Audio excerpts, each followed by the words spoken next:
నాకొక ఫ్రెండ్ ఉంది. మేమిద్దరం 10థ్ క్లాస్ నుంచి బెస్ట్ ఫ్రెండ్స్. మా ఇద్దరికి చాలా మెమోరీస్ ఉన్నాయి.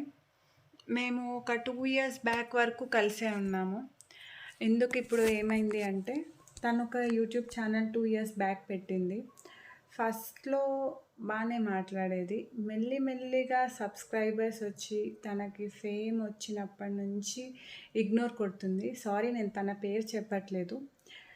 ఏంటంటే, ఇప్పుడు తనకి ఎంతమంది సబ్స్క్రైబర్స్ అంటే ఒక 1,000,000 సబ్స్క్రైబర్స్ ఈజీగా ఉండొచ్చు. అండ్ ఫేమ్ రాగానే నన్ను పక్కన పెట్టేసింది. అండ్ అసలు మా ఫ్రెండ్‌షిప్‌ని డిస్క్రైబ్ చేయాలంటే ఫస్ట్‌లో పూర్తిగా ఉండేది. తను యూట్యూబ్ స్టార్ట్ చేసినప్పుడు మా ఫ్రెండ్‌షిప్ అనేది సగం అయిపోయింది. ఇప్పుడు పూర్తిగా పోయింది. మా ఇద్దరిది ఎలా అంటే, పానీపూరి తినిన తర్వాత ఎక్స్‌ట్రా పూరి కోసమని కొట్టుకునేవాళ్ళం. అలాంటిది ఇప్పుడు పానీ అండ్ పూరి లాగా సెపరేట్ అయిపోయాం.